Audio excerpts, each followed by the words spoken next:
నమస్తే, welcome to I news. నేను సాయి. ఇక ఎన్నికలు ఎప్పుడు జరిగినా ఎన్డీఏదే హవా అన్నట్టుగా తెలుస్తోంది. ఎందుకంటే దాదాపుగా మూడ్ ఆఫ్ ది సర్వే అని చెప్పేసి ఆ సర్వే ప్రకారంగా చూస్తే కనుక మొత్తం మీద ఆ సర్వేలో ప్రకారంగా చూస్తే అటు సర్వే నిర్వహించిన తర్వాత ఇటు మళ్ళీ ఎన్నికలు జరిగితే కనుక ఖచ్చితంగా mood of the nation survey ప్రకారంగా చూస్తే కనుక ఖచ్చితంగా మళ్ళీ ఒక ఎన్నికలు జరిగితే కనుక బీజేపీకి 261 సీట్లు గెలుచుకునే అవకాశం ఉన్నట్టుగా తెలుస్తోంది. సో ప్రధాని మోదీకి జై కొడుతున్నటువంటి జనం అని చెప్పేసి చెప్తా ఉన్నారు.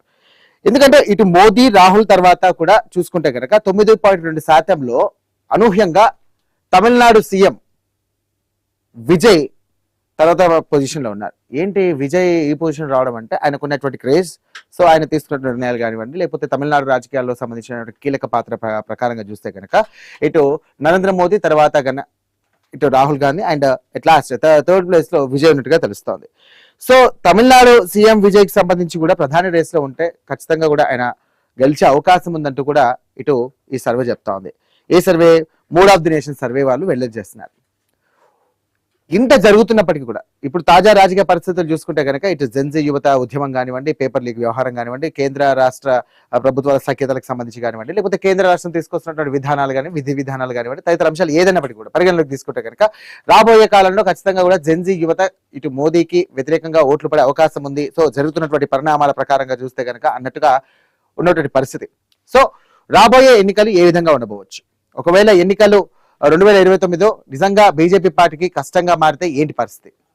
సో అనూహ్యంగా ఎవరు వస్తారు తెర మీదకి? రాహుల్ గాంధీయా లేకుంటే తదితర మిత్రపక్షాలన్నీ కలిసి ఒక కూటమిగా తయారయ్యి ఇటు ప్రభుత్వాన్ని ఏర్పాటు చేసే అవకాశం ఉందా? ఏం జరగబోతోంది 2029కి సంబంధించి? సో కేంద్రంలో ఉన్నటువంటి ఇప్పుడు బీజేపీ అలాగే కూటమికి సంబంధించినటువంటి ప్రభుత్వాలు కానీ ఎలాంటి చర్యలు తీసుకునే అవకాశం ఉంది, ఎలాంటి రాజకీయ ఒత్తిళ్లు వేసే అవకాశం ఉంది అనేది చూద్దాం. రైట్, ఇదే క్వశ్చన్ అవర్ల కార్యక్రమంలో భాగంగా మనతో మాట్లాడడానికి బీజేపీకి సంబంధించిన నాయకులు కృష్ణకాంత్ గారు ఉన్నారు. కృష్ణకాంత్ గారు నమస్కారం. కృష్ణకాంత్ గారు రైట్, మొత్తం మీద ఇప్పటికిప్పుడు ఎన్నికలు జరిగితే కనుక ఖచ్చితంగా మోదీ అధికారంలోకి వచ్చే అవకాశం ఉంది, బట్ చెప్పలేము అని ఇటు మూడ్ ఆఫ్ ది సర్వే వాళ్ళు mood of the nation survey వాళ్ళు ఇటు సర్వే చేస్తారు. దీని మీద ఈ సర్వే పైన మీరేమంటారు? కృష్ణకాంత్ గారు నమస్కారం. సార్ నమస్తే అండి, వినపడుతుందా? ఇప్పటికిప్పుడు ఎన్నికలు జరిగితే కనుక ఖచ్చితంగా కూడా మోదీ అధికారంలోకి వచ్చే అవకాశం ఉంది, 261 సీట్ల వరకు గెలిచే అవకాశం ఉందని చెప్పి చెప్తా ఉన్నారు. సో దీని మీద మీ అభిప్రాయం ఏంటి? సో రాబోయే ఎన్నికలకు సంబంధించి కూడా బీజేపీ సర్కార్ ఇప్పుడున్నటువంటి బీజేపీ మీ పార్టీ నాయకులు ఎలాంటి చర్యలు తీసుకునే అవకాశం ఉంది అనుకోవచ్చు? సార్ ముందుగా మీకు ఐ న్యూస్ వీక్షకులకి నమస్కారం అండి. నేను ఒకటేం చెప్పదలుచుకున్నానంటే, ఇది mood of the nation survey ఏదైతే ఇండియా టుడే వాళ్ళు ఎప్పుడు ఎవ్రీ పై యాన్యువల్లీ అంటే ఎవ్రీ 6 months కి పెడతా ఉంటారు సర్వే. జనరల్లీ దీని యొక్క ఎండ్ రిజల్ట్స్ ఏవైతే ఉన్నాయో అవి యాజ్ ఇట్ ఈస్ గా ఎలక్షన్స్ లో వస్తాయని చెప్పి మనం ఖచ్చితంగా చెప్పలేం. అఫ్ కోర్స్ ఈ రిజల్ట్స్ లో కూడా ఎన్డీఏ కూటమి అండ్ బీజేపీ ఎక్కువ సీట్లతో మెజారిటీలు ఉందని చెప్తున్నారు, మేము దాన్ని స్వాగతిస్తున్నాం. కానీ ఎగ్జాక్ట్లీ వీళ్ళు నేషనల్ వైడ్ సర్వే చేసింది అవి as it is away results రేపటి రోజు పాలిటిక్స్ లో అండ్ పోల్స్ అయిన తర్వాత అంటే ఎలక్షన్స్ అయిన తర్వాత రిజల్ట్స్ వస్తాయనేది మనం చెప్పలేము. ఎందుకంటే వీళ్ళ యొక్క ప్రెసిషన్ రేట్ అంటే ఏదైతే వీళ్ళు చెప్పింది యాస్టిస్ గా జరిగింది అన్న రేట్ చూస్తే స్టేట్ వైడ్ అంటే స్టేట్ ఎలక్షన్స్ లో కొద్దిగా ఎక్కువ యాక్యురసీ ఉంది, కానీ నేషన్ వైడ్ ఎలక్షన్స్ లో ఎప్పుడు అంత యాక్యురసీ లేదు వీళ్ళది సర్వేలు మీరు చూస్తే. ఎందుకంటే ఎప్పుడైనా సరే సార్ ఒక సర్వేది మాక్సిమం ఎప్పుడు సెఫాలజిస్ట్ గాని మీరు ఎవరినైనా అడిగితే చెప్తారు +3% అంటే ఆ రేంజ్ లోనే +3% వ్యత్యాసంతో ఆ రిజల్ట్స్ ఈ సర్వే చేసిన results exact real practical results అవి మ్యాచ్ అయితేనే +3% తో అప్పుడే ఆ సర్వేలో యొక్క నిబద్ధత అండ్ సర్వే యొక్క జెన్యూనిటీ అన్ని క్లియర్ గా మనం నమ్మకం. కృష్ణకాంత్ గారు ఈ మధ్య కాలంలో చూసుకుంటే కనుక ఇటు జెన్జీ ఉద్యమం కానివ్వండి, పేపర్ లీక్ వ్యవహారం కానివ్వండి, సో మీరు సంవత్సరానికి ఇన్ని ఉద్యోగాలు ఇస్తామంటూ కూడా మీరు ఎన్నికల్లో అంటే గతంలో జరిగినటువంటి ఎన్నికల్లో కూడా మాట ఇచ్చడం జరిగింది. సో ఇప్పుడు ఆ ఉద్యోగాలకు సంబంధించి కూడా ప్రస్తావన లేదు, కేవలం మాటల మరికే ఈ యొక్క ప్రభుత్వాలు ఉన్నాయని చెప్పేసి ఇటు జెన్జీ యువతలో చాలా మటుకు కూడా అసంతృప్తి ఉంది. దీన్ని మీరు అది ఎలా అధిగమించే అవకాశం ఉంది అనుకోవచ్చు? సార్ ఉద్యోగాలు అవకాశాలు లేవని చెప్పి అపోజిషన్ పార్టీ వాళ్ళు అంటున్నారు అంతే. ఇవాళ రోజు యువతకి చాలా అవకాశాలు ఉన్నాయి, ఉద్యోగ అవకాశాలు ఉన్నాయి. Entrepreneurship, make in India and ఆత్మ నిర్భర్ భారత్, ఇంకోటి స్టార్ట్అప్ ఇండియా, ఇలాంటి ఎన్నో గొప్ప ఈ సంస్కరణలు తీసుకొచ్చి నరేంద్ర మోడీ గారు ఇవాళ రోజు యువతని పెద్దపీట వేసి ఇవాళ రోజు చాలా మంది జాబ్ పర్సెంటేజ్ మీరు గత యూపీఐ హయాంతో కంపేర్ చేసి ఇప్పుడున్న ఈ 12 ఏళ్లలో మా ఎన్డీఏ రిజైన్ చూస్తే గణనీయంగా ఉద్యోగ అవకాశాలు పెరిగాయి అండ్ చాలా మంది యువత నిరుద్యోగ పర్సెంటేజ్ ఏదైతుందో పూర్తిగా తగ్గిపోయింది చాలా మటుకు. మేము ఇచ్చిన ప్రామిస్ అన్ని నిలబెట్టుకుంటూనే వస్తున్నాం మేము. అండ్ ముఖ్యంగా స్టార్ట్అప్ ఇండియా పేరు మీద ఏదైతే ఎంటర్ప్రినర్స్ సార్ 2014 కంటే ముందు తిప్పి కొడితే మొత్తం ఇండియాలో 40 పైచిలుకు స్టార్ట్అప్స్ ఉండేవి. అదే ఇవాళ రోజు కేవలం ఈ 12 ఏళ్లలోనే అంటే 2014 కంటే ముందు 70 ఏళ్ల భారతదేశ చరిత్రలో ఇండిపెండెన్స్ వచ్చిన తర్వాత కేవలం 40 పైచిలుకు స్టార్ట్అప్స్ ఉంటే ఇవాళ రోజు ఈ 12 ఏళ్లలో కేవలం మోదీ గారి హయాంలో 400 పైచిలుకు దగ్గర 500 పైన స్టార్ట్అప్స్ యాడ్ అయినాయి. అంటే అర్థం చేసుకోండి 12 ఏళ్లలో అచీవ్ చేసాం ఇది మనం. అంటే ఎంతమంది యువత ఎంతమంది ఎంటర్ప్రీనర్స్ వచ్చారు. ఒక స్కై రూట్ ఎగ్జాంపుల్ మొన్న మీరు చూసుకుంటే మనం ఇవాళ రోజు స్పేస్ టెక్నాలజీలో కూడా ప్రైవేట్ రంగం ఎంటర్ అయ్యి స్కై రూట్ టెక్నాలజీస్ ఏదైతే మన విశాఖపట్నం కుర్రవాళ్ళు ప్రైవేట్ ఆర్బిట్ లో ఇవాళ రోజు ప్రైవేట్ సెక్టర్ లో కూడా రాకెట్లు పంపిస్తున్నాం మనం. సో ఆ రేంజ్ కి వెళ్ళాం ఇవాళ రోజు మనం. సో ఇంకా యువత ప్రామిసులు మేము అధిగమించలేదు వాళ్ళని నిలబెట్టుకోలేదు అనేది అపోజిషన్ వాళ్ళ పాపం ఏం లేక మాట్లాడుతున్న మాటలేదు. యువత ఇవాళ రోజు చాలా హ్యాపీగా ఉంది ఎన్డీఏ గవర్నమెంట్ తో బీజేపీ ప్రభుత్వంతో. ఇవాళ రోజు జెన్జీ కూడా మాతోనే ఉంది. దానికి ఇవాళ రోజు మీరు చూసుకుంటే ఈ సో కాల్డ్ ఈ రాహుల్ జెన్జీ మీతోనే ఉందనడానికి ఒక విషయం అండి. జెన్జీతోనే మీరు ఈ మధ్య కాలంలో చూసుకుంటే కనుక కొంచెం ఆ ట్రెండ్ ఫాలో అవుతున్నట్టుగా కనిపిస్తుంది నాకైతే. వై బికాస్ మోదీ ఇన్స్టాగ్రామ్ లో ఆ పిలిచే విధానం కానీ ఏదైనా అయినప్పటికీ కూడా కొంచెం ట్రెండ్ కూడా మీరు కూడా కొంచెం యువతకి దగ్గరలో ఉన్నట్టుగా వారి ఓటు బ్యాంకును తీసుకునే విధంగా కూడా ముందుకు సాగుతున్నట్టుగా అనిపిస్తుంది. మీరేమంటారు? 100% సార్ తప్పేముంది. ఎందుకంటే మాది ఎండ్ ఆఫ్ ది రాజకీయ పార్టీ. జరుగుతున్న మార్పులు పెను మార్పులు ఏవైతే యువత గాని మహిళలు గాని వీళ్ళందరికీ మేము పెద్దపీట వేస్తూ వాళ్ళ యొక్క అభిష్టం ప్రకారం అంటే వాళ్ళకి ఏదైతే ఇష్టాలు ఆశలు ఉన్నాయో వాటి ప్రకారం మేము కూడా మలుచుకోవాలి కదా తప్పకుండా. సో వాళ్ళు ఏమన్నా చెప్పదలుచుకుంటే డెఫినెట్ గా వేరే పార్టీలా కాకుండా వినే ఓపిక వినే సామర్థ్యం అన్ని మేము పెట్టుకుంటాం. అందుకే ఇవాళ రోజు జెన్సీ ఏదైతే చెప్పదలుచుకుందో మేము అది వినడానికి రెడీగా ఉన్నాం. దానికి అనుగుణంగానే మేము నడుచుకుంటాం. తప్పేముంది అందులో? కృష్ణకాంత్ గారు, ఒకప్పుడు చెప్తే వినేవారు యువత, ఎవరైనా కానీ చెప్తే వినేవారు. సో సందర్భం వచ్చినప్పుడు మాట్లాడడం కానీ లేకుంటే సందర్భానికి తగ్గట్టుగా వారు క్వశ్చనింగ్ చేయడం కానీ ఉంటుండే. బట్ ఇప్పుడున్న ప్రజెంట్ సిచ్యువేషన్ లో ప్రజెంట్ ఉన్నటువంటి జనరేషన్ లో చూసుకుంటే కనుక డెఫినెట్లీ ఆన్ స్పాట్ అంటే మీరు ఒక డైలాగ్ డెలివరీ అయ్యే లోపు ఒక స్టేట్మెంట్ డెలివరీ చేసే లోపు వెంటనే దానికి డబుల్ స్టేట్మెంట్ వస్తుంది. సో ప్రశ్నించే తత్వం ఎక్కువగా ఉంది. దీన్ని మీరు ఎలా బేస్ చేసే అవకాశం ఉంది? సో ఇప్పుడే ఇలాంటి సిచ్యువేషన్స్ ఉన్నప్పుడు సో ఆ టైంలో ఎన్నికల టైంలో ప్రతి గల్లీ తిరుగుతారు, ప్రతి నియోజకవర్గంలో మీరు క్షుణ్ణంగా వెళ్ళాలి చేయాలి. సో అడిగిన దానికి మీరు కరెక్ట్ గా రిసీవ్ చేసుకొని సో దాని తగ్గట్టుగా మాట్లాడే ఎత్తులు పై ఎత్తులు ఏమైనా వేసే అవకాశం ఉందనుకోవచ్చా బీజేపీ? సార్ ఎత్తులు పై ఎత్తులు పక్కన పెడితే మాకు సామర్థ్యం ఉంది కాబట్టి ఇవాళ రోజు 12 ఏళ్లుగా ఇది కంటిన్యూస్ గా మా గవర్నమెంట్ ఉంది. మొత్తం దేశ వ్యాప్తంగా 21 రాజ్యాల్లో రాష్ట్రాల్లో మా యొక్క ఎన్డీఏ గవర్నమెంట్ ఉంది. సో డెఫినెట్ గా మేము దాన్ని అనుగుణంగా యువత అభిష్టానికి యువతకి ఏం కావాలో అది ఇవాళ రోజు మేము డెలివర్ చేస్తున్నాం. అదే విధంగా మహిళల రిజర్వేషన్ ఇప్పుడు ఏదైతే 33% రిజర్వేషన్ కావాలని మేము ఏదైతే 2023లోనే ఈ మహిళా బిల్లు పాస్ చేశాము అది 2029 ఎలక్షన్ కే మేము అది ఇంప్లిమెంట్ చేద్దామని చెప్పి మొన్న మనం డీలిమిటేషన్ తో పాటు దాన్ని మనము పార్లమెంట్ సాక్షిగా మనం ప్రవేశపెడితే ఏ విధంగా ఇండియా అలయన్స్ కాంగ్రెస్ పార్టీలు దాన్ని అడ్డుకట్ట వేసి ఆ బిల్ పాస్ కాకుండా చేసాయి కూడా చూశారు. సో మేము అన్ని విధాలుగా యువతకి మహిళలకి బడుగు బలహీన వర్గాలకి అందరికీ మేము సమానంగా సబ్కా సాత్ సబ్కా వికాస్ అన్న నినాదంతో మేము ముందుకెళ్తున్నాం సార్. డెఫినెట్ గా అది జనాలందరూ చూస్తున్నారు. దేశ ప్రజానికం 140 కోట్ల భారతీయులు చూస్తున్నారు కాబట్టి మమ్మల్ని ప్రతిసారి ఎన్డీఏ గవర్నమెంట్ గా ఓటేస్తున్నారు. ఫ్యూచర్ లో కూడా మీరు అదే చూస్తారు. Delhi to galli you will only see NDA government sir. There is no doubt about it. Why because ఈ మధ్య మొన్న జరిగినటువంటి ఎన్నికల్లో చూస్తే కనుక స్వల్ప మెజారిటీతో వాళ్ళు గెలవడం జరిగింది. ఎందుకంటే ఇటు కూటమి ఆంధ్రప్రదేశ్ కూటమికి సంబంధించినటువంటి అదే చంద్రబాబు సహాయంతో కూడా మీరు అధికారంలోకి వచ్చారని చెప్పేసి ఒక నానుడు ఉంది. అంటే ప్రజలు అనుకున్నటువంటి రాజకీయంగా అనుకున్నటువంటి మాట. సో ఈసారి అలాంటి పొత్తులు కానీ ఏమీ లేకుండా స్వతహాగా ప్రభుత్వాన్ని ఏర్పాటు చేసే యోచన ఏమైనా ఉందనుకోవచ్చా లేకుంటే కాన్ఫిడెన్స్ ఉందా? సార్ ఇప్పుడు మొన్న ఆంధ్రప్రదేశ్ లో ఇప్పుడు నేను అక్కడ స్టేట్ స్పోక్స్ పర్సన్. సో ఎక్కడైతే ఆంధ్రప్రదేశ్ లో ఏదైతే ఇప్పుడు టీడీపీ, జనసేన అండ్ బీజేపీ 3 పార్టీలు సమన్వయంతో ముందుకెళ్లి ఒక ఎన్డీఏ కూటమి ప్రభుత్వాన్ని మేము ఏర్పాటు చేశాము. ఇవాళ రోజు మీరు చూస్తే పోలవరం ఏదైతే జాతీయ హోదా తీసుకొచ్చి పోలవరం ప్రాజెక్ట్ మొత్తం సెంట్రల్ మోడీ గారు గవర్నమెంట్ ఫండ్స్ ఇచ్చి వాళ్ళ రోజు కంప్లీట్ చేసే విధంగా దాని ఫస్ట్ ఫేజ్ కూడా ఇప్పుడు కంప్లీట్ అవ్వబోతుంది. పోలవరం ఏదైతే ఒక ఆంధ్రుల కళ ఉందో, చిరకాల కళ, ఆ పోలవరం ప్రాజెక్ట్ కూడా ఇవాళ రోజు కంప్లీట్లీ సెంట్రల్ ఫండ్స్ తో మేము కంప్లీట్ చేయబోతున్నాం. అండ్ అమరావతికి కూడా ఈ రోజు మనం ఎంత ఫాస్ట్ గా సెంట్రల్ నుంచి ఫండ్స్ తీసుకొచ్చి ఒక క్యాపిటల్ లేకుండా అయిపోయింది 12 ఏళ్ళగా అని చెప్పి ఫాస్ట్ గా మేము ఇవాళ రోజు అమరావతిని కూడా బిల్డ్ చేస్తున్నాం. ఇలా రకరకాలుగా చాలా విధాలుగా ఇప్పుడు మనం మీరు చూస్తే సార్, మా ఏదైతే ఇప్పుడు హెల్త్ మినిస్టర్ ఉన్నారు సత్యకుమార్ యాదవ్ గారు, మా హెల్త్ మినిస్టర్, బీజేపీ మినిస్టర్, ఇవాళ రోజు కూటమి ప్రభుత్వంలో హెల్త్ మినిస్టర్ అయినా. మొన్న మేము రీసెంట్ గా మొన్ననే 400 పైచలకు కోట్లు ఇది హెల్త్ మినిస్ట్రీ కూడా, ఆయుష్ కి కూడా ఆయన కేటాయించడం జరిగింది. సో ఇంకా అలానే ఇంకా కొత్త నిధులు కూడా వస్తున్నాయి హెల్త్ పరంగా. దగ్గర 1200 కోట్లు కేంద్రం నుంచి అండ్ స్టేట్ నుంచి కలుపుకొని హెల్త్ మినిస్ట్రీని చాలా గట్టిగా మేము డెవలప్ చేసే విధంగా.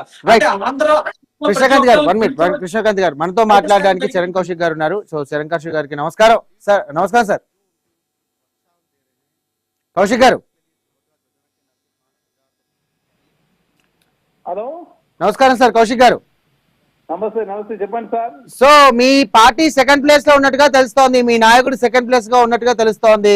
So mood of the nation వాళ్ళు సర్వే చేసిన ప్రకారంగా చూస్తే ఈసారి రాబోయే ఎన్నికల్లో మోదీ గెలిచే అవకాశాలు ఉన్నాయి. The second place is Rahul Gandhi అంటున్నారు.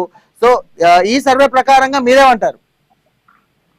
అంటే భారతీయ జనతా పార్టీ 2014, 2019, 2024, 2029 తీసుకున్నాం. ఎందుకంటే 2014లో 222 స్థానాలు వచ్చినాయి, 2019లో 303, 2029కి వస్తాకే 63 స్థానాలు తగ్గి ఏకంగా 240 స్థానాలు పరిమితమైన పరిస్థితి మనం చూస్తూ ఉన్నాం.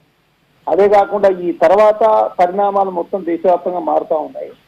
అయోధ్య టెంపుల్ విరాళాలకు సంబంధించి 200 కోట్ల రూపాయలు అవినీతి కావచ్చు, తర్వాత 50 కోట్ల మంది సంబంధించిన హిందువులు ఆ టెంపుల్ కు విరాళాలు ఇచ్చారు. దానికి సంబంధించి సిట్టేసి చేతులు దుక్కుంది ఉత్తరప్రదేశ్ ప్రభుత్వం.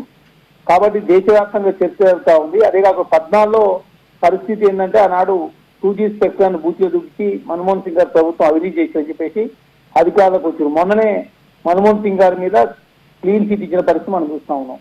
19కి వస్తాక బాలాకోట్, పుల్వామా, పాకిస్తాన్, అదే కాక ఇవన్నీ బూజో చూపించారు.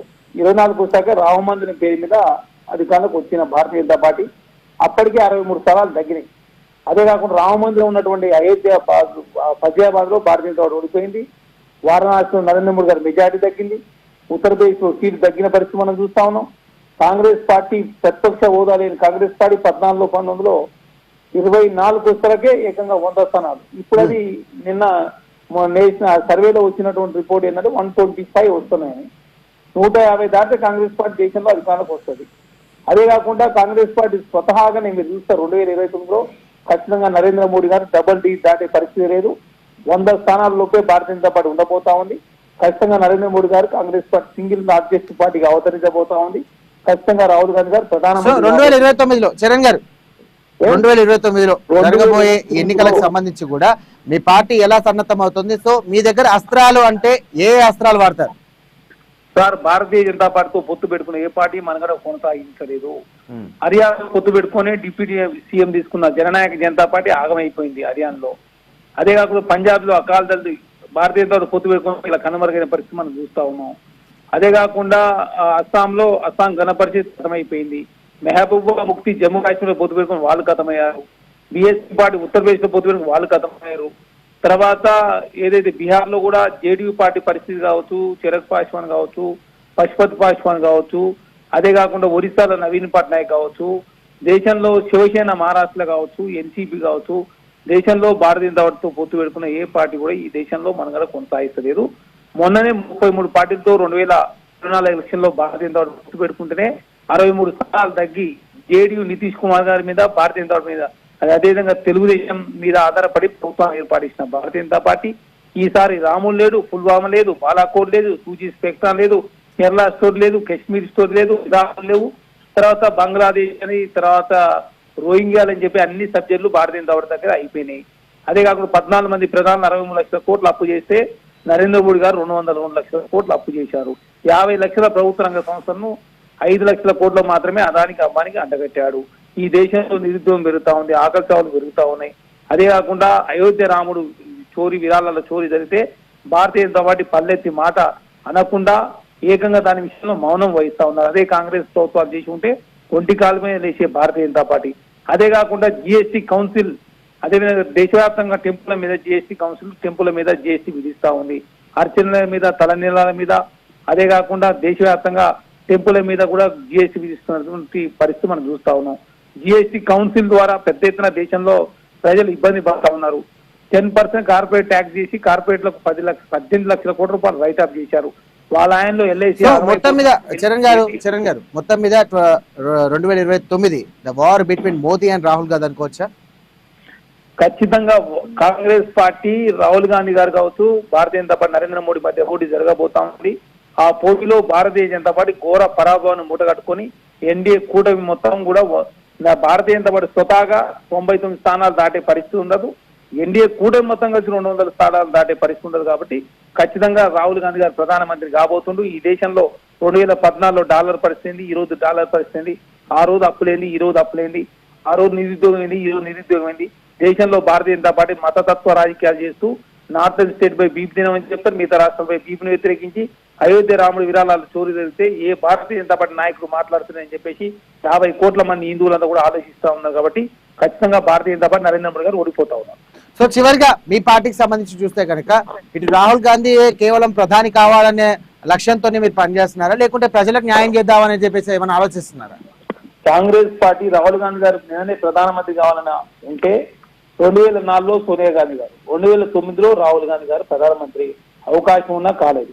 ఆనాడు మన్మోహన్ సింగ్ గారి పేరు మీద దేశంలో 2009లో కాంగ్రెస్ పార్టీ అధికారంలోకి వచ్చింది. కాబట్టి మన్మోహన్ సింగ్ గారు లాంటివి ఒక అదేవిధంగా అదే ఎకనామిస్ట్ కావచ్చు, నిజాయితీ పరుడు కావచ్చు, మేధావి కావచ్చు, అట్లాంటి వాళ్ళు ఉంటే ప్రధానమంత్రిగా దేశం అభివృద్ధి పదంలో ముందుకు పోతుందని చెప్పేసి భావించి మన్మోహన్ సింగ్ గారు చేశారు.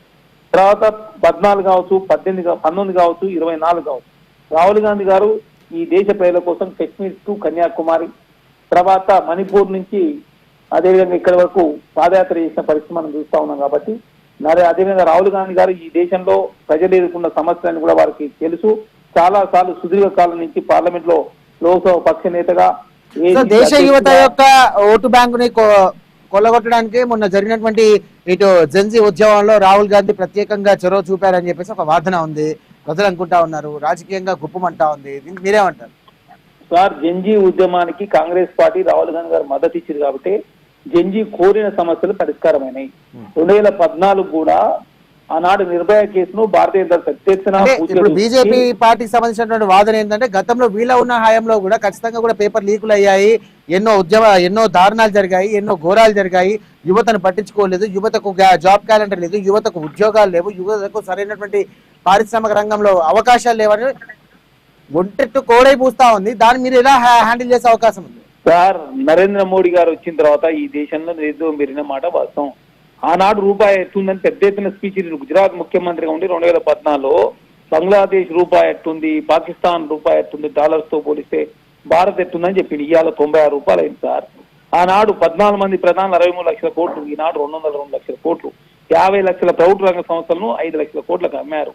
ఎయిర్ ఇండియా దివాలు తీసింది, బిఎస్ఎన్ఎల్ దివాలు తీసే పరిస్థితి వచ్చింది. మొత్తం ప్రభుత్వ రంగ సంస్థలని కూడా అదానికి అంబానికి అడ్డగట్టులు, కోల్ ఇండియా బొగ్గుకు 4,500 రూపాయలు చెల్లిస్తూ, అదాని బొగ్గు 24,500 రూపాయలు చెల్లిస్తూ ఏ దేశం విజయం చేసినా అదానికి కాంట్రాక్ట్ ఇప్పించే ప్రయత్నం, 18 లక్షల కోట్ల రూపాయలు కార్పొరేట్లకు రుణమాఫీ చేసి 10% కార్పొరేట్ ట్యాక్స్ మాఫీ చేసి ఈ దేశంలో కార్పొరేట్ లో మేలు చేసే ప్రయత్నం నరేంద్ర మోడీ గారు చేస్తా ఉన్నాడు. ఎన్ని పార్టీలతో పొత్తు పెట్టుకున్నా, ఎన్ని జిమ్మికులు చేసినా రాముడు చెప్పించుడు భారతీయ జనతా పార్టీ దేశంలో ఓడిపోతుంది. రైట్ థ్యాంక్ యూ చరణ్ గారు, థ్యాంక్ యూ సో మచ్ అండి. కృష్ణకాంత్ గారు, సో విన్నారు కదా చరణ్ కౌశిక్ గారి మాటలు.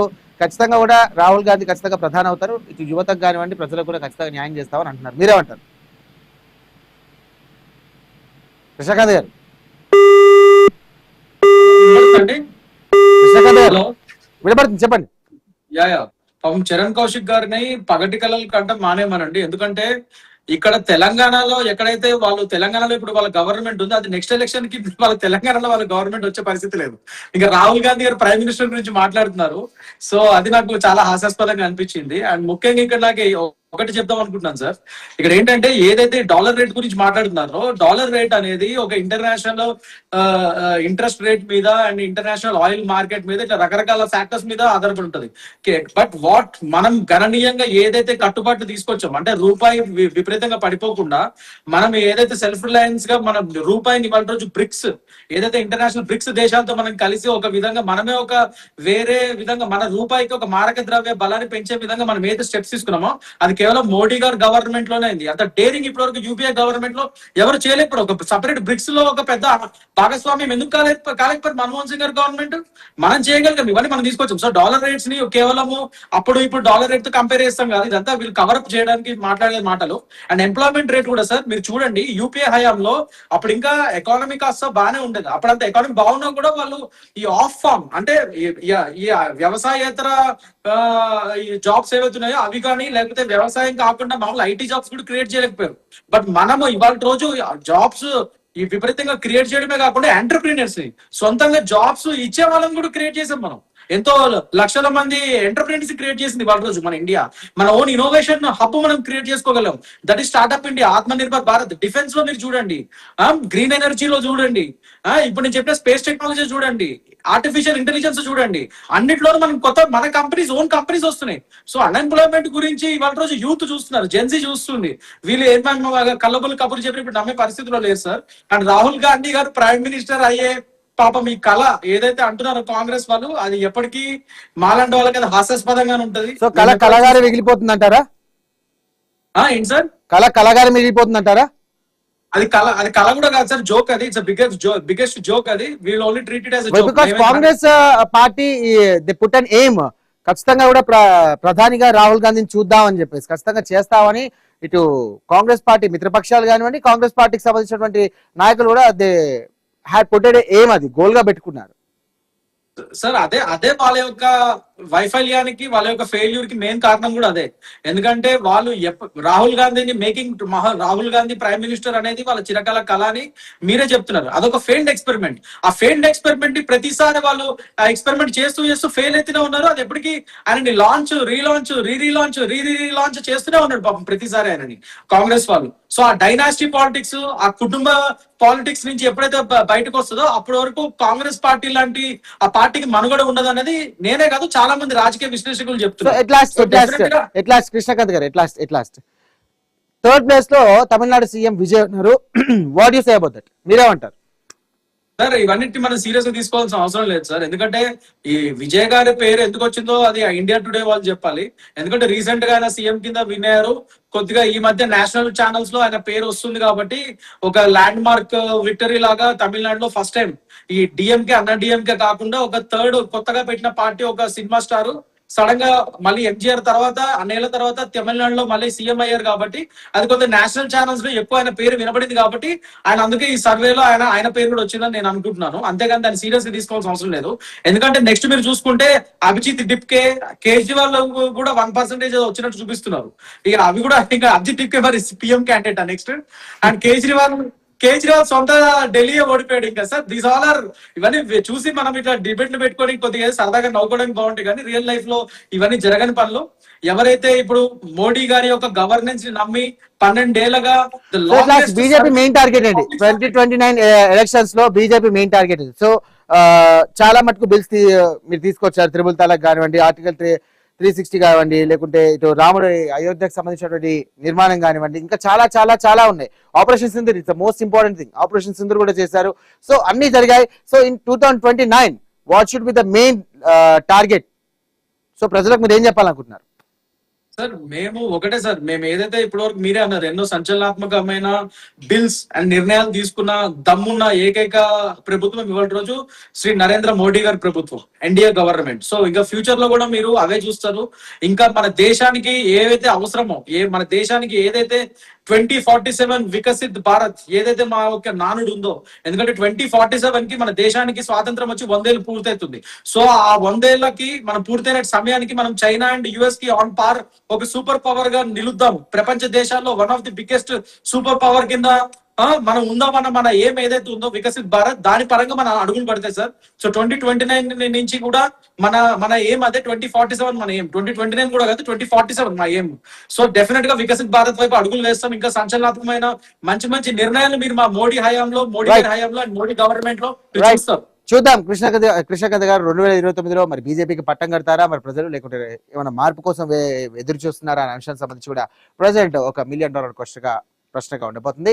So mood of the nation చేసినటువంటి సర్వే ప్రకారంగా చూస్తే కనుక ఇటు మోడీకి 47% వచ్చింది, and the next percentage 27% for Rahul Gandhi, and 9% వచ్చేసి తమిళనాడు సీఎం సంబంధించినటువంటి విజయ్ ఉన్నారు. సో ఈ ముగ్గురికి కూడా సో ప్రస్తుతం ఇక్కడ మూడ్ ఆఫ్ ది నేషన్ వాళ్ళు చేసినటువంటి సర్వేలో ఈ ముగ్గురు పేర్లు ప్రథమంగా వినిపిస్తున్నాయి. సో 2029కి సంబంధించి బీజేపీ పార్టీ ఖచ్చితంగా 261 సీట్లు కొడుతుందని చెప్పేసి వారు సర్వేలో వివరణ ఇచ్చారు. మరి చూడాలి ప్రజలు ఎవరు పట్టం కట్టబోతున్నారు, సో రాబోయే ఈ 2029 ఎన్నికల్లో ఎవరు ఈ దేశ భవిష్యత్తుకు ముందడుగు వేస్తారనేది దీనికి సంబంధించి ఒక ప్రశ్న అయితే వస్తోంది. ఇది వాటి క్వశ్చన్ అవర్. మరో అంశంతో మళ్ళీ కలుద్దాం. అంటే కీప్ వాచింగ్ ఐ న్యూస్.